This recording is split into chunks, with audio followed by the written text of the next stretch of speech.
Buenas tardes, en el día de hoy les vamos a hablar acerca de las bases neurales del procesamiento de rostro y de la música. Nuestro grupo está conformado por Caterina Mercado Romero, Cristian San Juan, Jorge Domínguez, Oswald Ortiz y mi persona Noris Álvarez Rivera.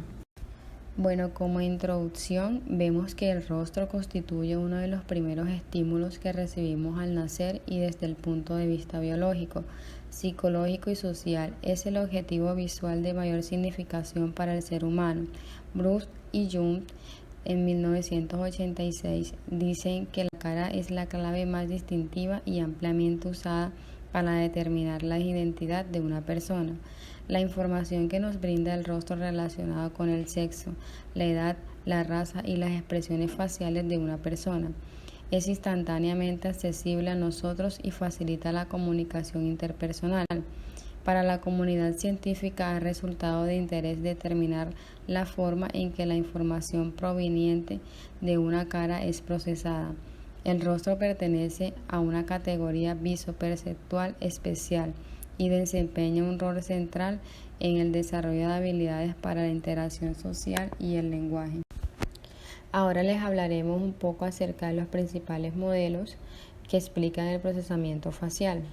Bueno, vemos que el procesamiento de rostro ha sido explicado a través de los modelos donde se toman en cuenta los procesos perceptuales y cognitivos que están relacionados y describen los diferentes pasos que éste involucra. Los principales modelos que serán descritos por su relevancia en el ámbito científico son el modelo funcional para el procesamiento de rostro propuesto por Bruce y Jung en 1986 y el modelo de la distribución neural para la percepción de rostro de Aspin, Hoffman y Govini. Bueno, en cuanto al modelo funcional para el procesamiento de rostros, vemos que en este modelo defiende que nuestro cerebro tiene un sistema especializado en la identificación de caras, diferente al sistema de identificación de otros estímulos visuales. Bruce y Jung en 1986 dan énfasis a distintos procesos psicológicos relacionados con la identificación de las expresiones faciales o la identidad facial. Apuntan además que el procesamiento de la identificación del rostro es un proceso altamente elaborado que se fragmenta en diferentes subprocesos o pasos: construcción del perceptor facial, reconocimiento facial, activación de la memoria semántica relativa a las personas, acceso lexical y producción de articulatoria. Modelo de la distribución neural para la percepción de rostros de Ashby. Los autores proponen que muchas de las funciones perceptuales faciales se logran por la participación coordinada de múltiples regiones. La percepción de la expresión emocional involucra la participación coordinada de regiones para el análisis visual de expresión y las regiones que representan y producen las emociones. De acuerdo con este modelo, una función cognitivamente definida como la lectura de los labios no involucra una región del cerebro especializada para esta función, sino que es la actividad convenida de las regiones las que posibilitan que la función se cumpla. Estos modelos han establecido las bases de las investigaciones que se desarrollan en la actualidad relacionadas con el procesamiento, memoria y reconocimiento de rostros. En las últimas 2 décadas se han realizado numerosos estudios para encontrar la evidencia que respalde el funcionamiento a nivel cerebral del procesamiento de la información facial. Bases neurales del procesamiento de rostros. Harris y Nakayama examinaron el efecto de la repetición de categorías, casos y rostros, obteniendo que el M170 muestra un patrón de repetición solo cuando el tiempo de presentación entre el primer y segundo estímulo es inferior a los 400 minutos. Los resultados aportados por otras investigaciones muestran la intención de algunos autores de localizar en áreas cerebrales específicas la actividad relacionada con el reconocimiento. Gaudier, Berman y Tarr han definido que esta región se relaciona con la especialización visual y no solo con el reconocimiento de la cara. Este autor propone que esta región puede participar en la percepción de otras categorías de los objetos, especialmente cuando esos objetos se reconocen en un nivel inferior de forma individual y no a nivel de categoría. Se han realizado estudios de imágenes funcionales que destacan la participación del giro occipital inferior y del surco temporal superior. La corteza orbifrontal se asocia también a la percepción facial. Investigaciones realizadas en macacos permitieron identificar neuronas que responden a estímulos en esta región.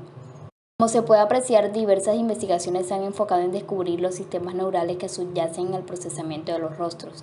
El progreso tecnológico alcanzado ha permitido optimizar los resultados obtenidos, los cuales hasta el momento nos permiten concluir que no existe una región específica relacionada con el reconocimiento facial, solo evidencias de zonas que pueden confluir o no una región cuya función no se reduce solamente al procesamiento facial.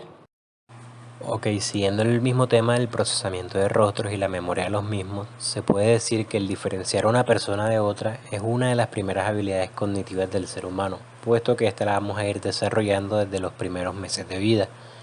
Tal como vemos en la diapositiva en la frase que está resaltada, la memoria de rostros es la habilidad que determina nuestro éxito en el reconocimiento de la identidad en la vida cotidiana. Manzanero en el 2008, de acuerdo a una tipología propuesta por Jacob y Dallas, señala que existen dos variantes. Una es el reconocimiento perceptivo y la segunda es la memoria de reconocimiento. Esta primera variante funciona más que todo a través de juicios de familiaridad, donde vamos a tomar en consideración la información netamente física. Por otra parte, la memoria de reconocimiento, que es la segunda variante, coincide con el reconocimiento por identificación, que es sobre todo el resultado de un proceso de elaboración que va a implicar la toma de decisión y la recuperación del contexto en el que se codificó la información. Siguiendo esta misma idea, Adolf en el 2002 plantea que el reconocimiento requiere también un conocimiento previo del mundo y además un tipo de memoria específica. Manzanero, otra vez refiriéndose a este proceso, señala que en él las experiencias de memoria dan lugar a dos formas diferentes de realizar la tarea de identificación. La primera forma que se presenta es la de familiaridad, que va a implicar una vía directa que no requiere un procesamiento consciente. Y la segunda forma es la de identificación, la de por identificación, que es indirecta y precisa más que todo de un proceso de elaboración consciente. Es importante también pues resaltar o decir que en la memoria de rostros intervienen aspectos emotivos y esta va a ser una razón en algunos momentos por lo cual vamos a recordar más unas caras que otras. También se debe decir que los factores raciales influyen del mismo modo con esta memoria de rostro, puesto que nosotros como individuos recordaremos mejor la cara de una persona de nuestra propia raza. Por ejemplo, una persona mayor de raza caucásica reconoce mejor las caras de este tipo, peor va a reconocer las caras del norte de Europa y mucho peor caras de sujetos de raza negra o asiáticos. Esto es según Broche y Herrera en el 2011. Bases funcionales y neurales de la memoria de rostros. El autor Ballesteros en 1999, él se refiere a la memoria de rostros como una operación compleja en la cual se destacan las regiones cerebrales que intervienen en la corteza visual occipital para el acceso e interpretación de la imagen. También las regiones frontotemporales para la organización e identificación de rasgos. El hipocampo se usa para acceder a los recuerdos relativos a las personas que vemos y los polos temporales para acceder al nombre. Los autores Ardila y Ostrowski reconocieron que cuando se afecta el reconocimiento visual de caras en ausencia de deterioro intelectual y con agudeza visual conservada, estamos ante la presencia de un trastorno conocido como prosopagnosia. Esta es una perturbación poco común que se asocia a lesiones temporales derechas o frecuentemente bilaterales. En aquellos pacientes en los que se presentan prosopagnosia pueden estar alterados diferentes procesos perceptivos de procesamiento asociativo o de la memoria. Bueno, pasamos ahora al reconocimiento emocional. Como bien todos sabemos, las emociones desempeñan un rol fundamental para nuestra experiencia, nuestra supervivencia y nuestro desarrollo, ya que es a partir de estas que se va conformando nuestra personalidad y la forma en que percibimos el mundo y cómo nos sensibilizamos ante este. Esto es la empatía, por ejemplo. Pero no solo esto, las emociones también nos van a ayudar a organizar numerosos sistemas biológicos y tenemos 4 ejemplos en las diapositivas que son la expresión facial, los músculos, el tono de voz y el sistema nervioso autónomo y el sistema endocrino. Adolf, por su parte, en el 2002, que ya hablamos un poco de él, hablaba que el reconocimiento de las emociones faciales se va a obtener a través de tres estrategias complementarias entre sí. La primera de estas, ¿cuál es? Es la percepción y depende de la activación de la corteza visual, que va a estar respondiendo más que todo a las características geométricas del rostro que tengamos enfrente o que estemos observando, como sea. Esto nos va a ayudar a detectar las características elementales del rostro, que son la edad y el género. El segundo paso de esta estrategia, la segunda estrategia, es el propio reconocimiento y va a depender del funcionamiento integrado de distintas áreas corticales. Este reconocimiento conlleva más que todo el análisis de los rasgos faciales que pueden revelar la emoción de una manera más sobresaliente. ¿Y cuáles son? Son los ojos y la boca. Ya finalmente, a través del tercer mecanismo, el cerebro logra identificar las emociones faciales, pues se produce una activación en las zonas de la corteza motora. ¿Qué va a provocar esto? Pues un efecto de simulación o una represión interna más bien de las posturas observadas, y va a generar el estado emocional que pues se cree correspondiente al que estamos viendo. Estas estrategias, como bien les dije, son complementarias entre sí y se va a necesitar siempre la actuación de cada una de ellas para que se produzca todo el proceso de reconocimiento de las emociones faciales. En cuanto a las bases funcionales y neurales del reconocimiento emocional, se van a destacar las investigaciones del ya mencionado Adolf, de Damasio y Damasio junto a Tranel en 1996. Y es que en estos estudios se vio que no existe un deterioro en el procesamiento de expresiones faciales emocionales en sujetos que tuvieran lesiones únicamente en el hemisferio izquierdo. Por otra parte, solo los daños en el hemisferio derecho se asociaron a este deterioro. Cabe resaltar que la mayoría de los daños se localizaban en dos regiones de la neocorteza derecha. Una es el córtex parietal inferior derecho de la superficie lateral y la otra es la corteza infracalcarina anterior en la superficie mesial. Se señala también la participación de las cortezas somatosensoriales en relación al reconocimiento de emociones. La amígdala, por su parte, también juega un papel muy importante en este procesamiento, y Fernández et al. En 2007 afirman que un daño bilateral en la misma produce una incapacidad en la fijación espontánea de la información proveniente de la región de los ojos. Esto nos va a dar como resultado afectaciones en cuanto a reconocer cuando la emoción de la persona, pues facial, es el miedo. Bien, ahora vamos a hablar acerca de la importancia del reconocimiento de las emociones en las relaciones sociales.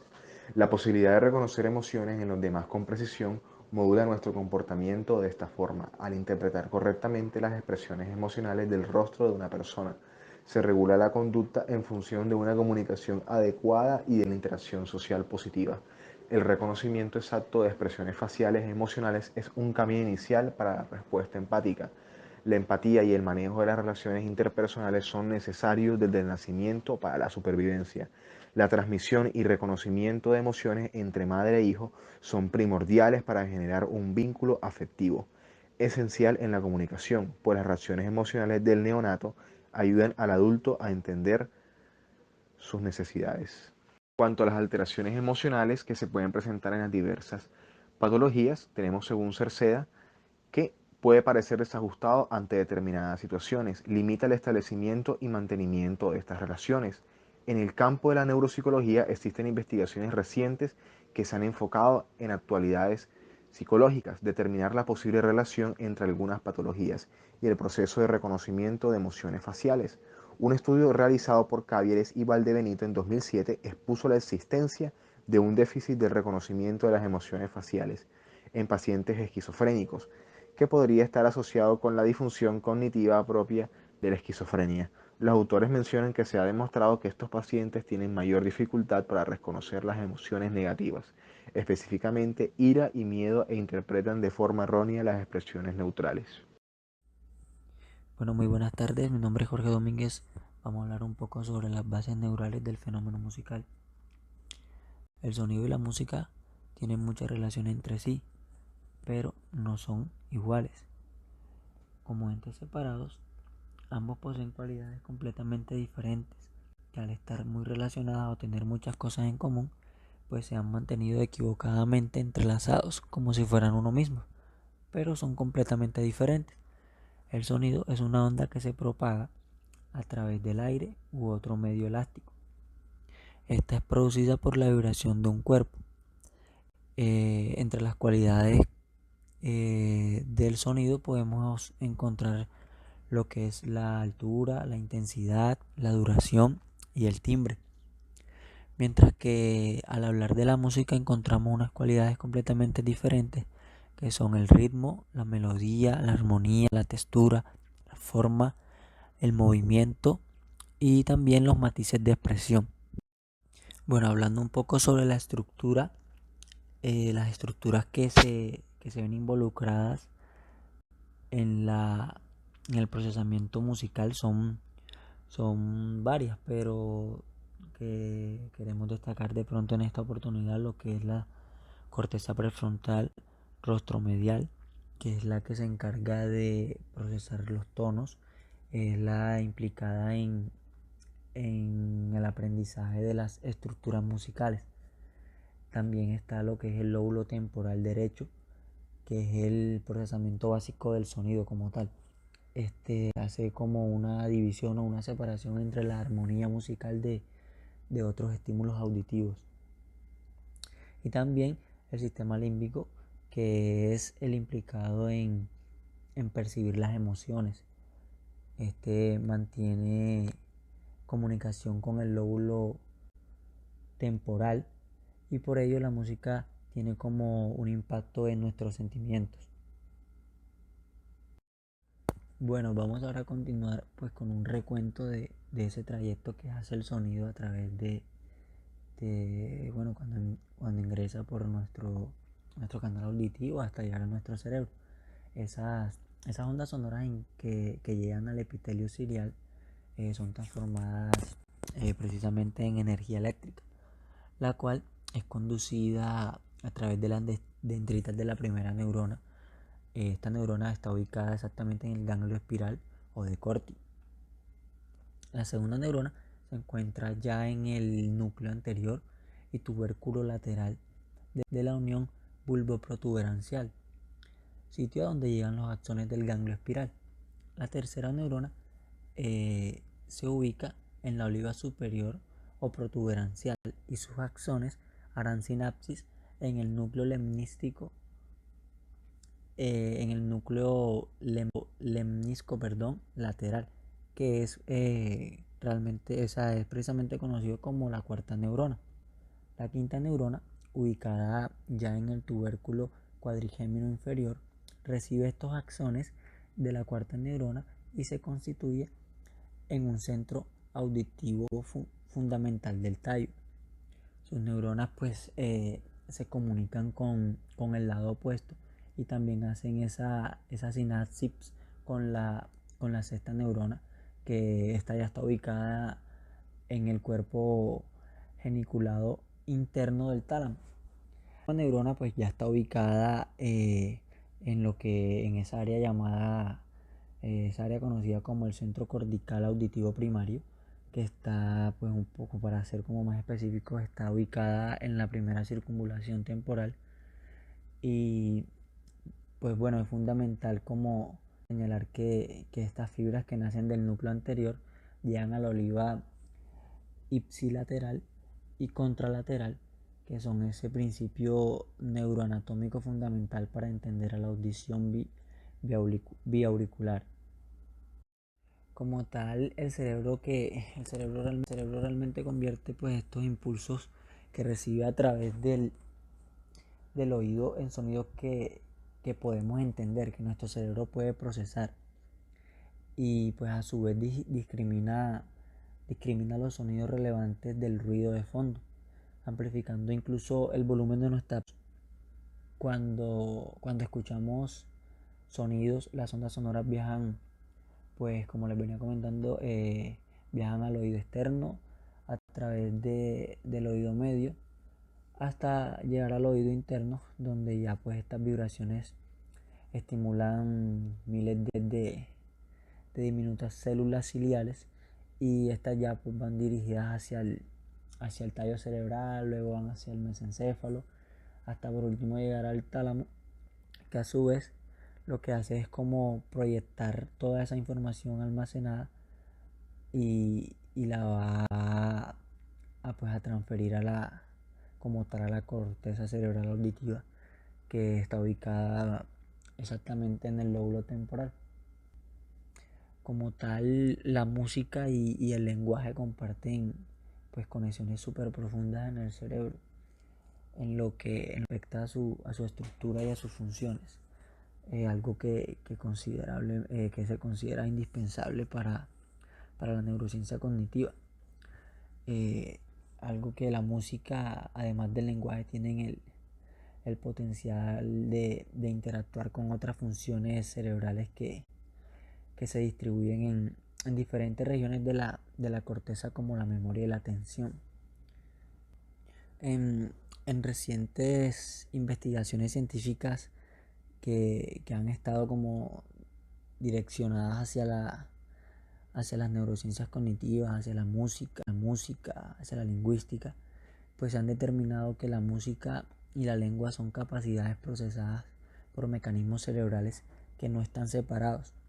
Se habla de que con la música podemos conseguir emoción, sociabilidad, tranquilidad.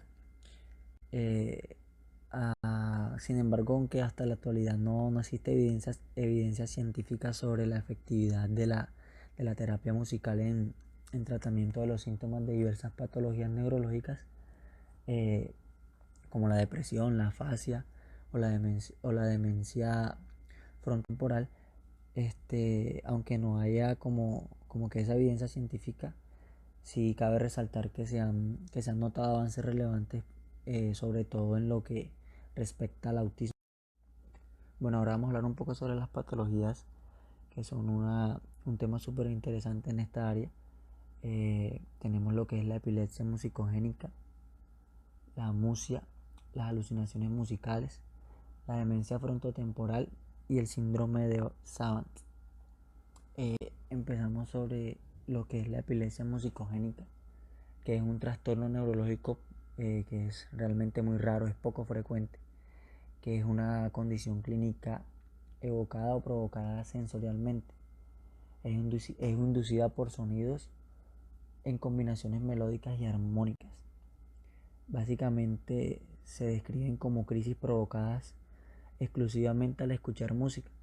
Su presentación típica son crisis parcialmente complejas. También pueden presentar crisis tónico-clónicas generalizadas, describiéndose en la literatura internacional más o menos como unos 250 casos de sujetos que padecen este tipo de epilepsia refleja, que realmente es muy poco común. Al parecer estas crisis involucran a las neuronas que se encargan de disfrutar la música en regiones cerebrales responsables de la memoria y experiencia, dependiendo el estímulo desencadenante del volumen y el timbre, así como el instrumento, siendo en su mayor parte el piano y órgano los más prevalentes. Su tratamiento es básicamente farmacológico y en casos muy particulares puede ser quirúrgico. Ahora viene pues un poco sobre la amusia. Esta es una condición patológica descrita en primer lugar como sordera a los tonos, una incapacidad fina de distinción de tonos que es requerida para la música. Esta puede ser provocada por cualquier lección adquirida en regiones específicas de la corteza auditiva, que es la encargada de la percepción de los tonos.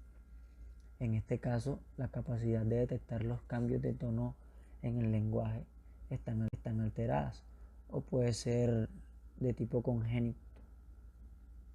Se caracteriza mucho porque las personas que lo padecen tienen problemas para distinguir cambios de tono, percibir y memorizar música, sin afectación afectiva y cognitiva. Esta alteración musical más que todo aparece como un déficit aislado. Por otra parte, las alucinaciones musicales se presentan rara vez y con mayor frecuencia en pacientes con pérdida auditiva, edad avanzada o epilepsia, aunque cabe resaltar casos secundarios a ingesta de medicamentos. Escuchar música puede crear ilusiones y alternativas perceptuales, manifestándose como perversiones, como perseveraciones de tono, o bien como un paciente que se queja de escuchar música a alto volumen, como himnos, villancicos, pero en realidad el paciente no está, o sea, el estímulo no existe, no está realmente escuchándose nada, solo que este paciente está como que creándolo como tal. Bueno, por otra parte, los pacientes con demencia frontotemporal presentan un cuadro clínico caracterizado por trastornos del lenguaje y de la conducta. Estos debido a la degeneración del lóbulo frontal, que puede extenderse quizás en algunos casos hasta el temporal. Estos pacientes suelen preservar algunas funciones musicales como recordar música de su juventud o bien reproducir la melodía de alguna canción. En esta patología se han implicado una alteración del córtex orbitofrontal y también del córtex prefrontal ventromedial, por lo cual suelen aparecer como repentinamente cambios en los gustos musicales, así como musicofilia repentina.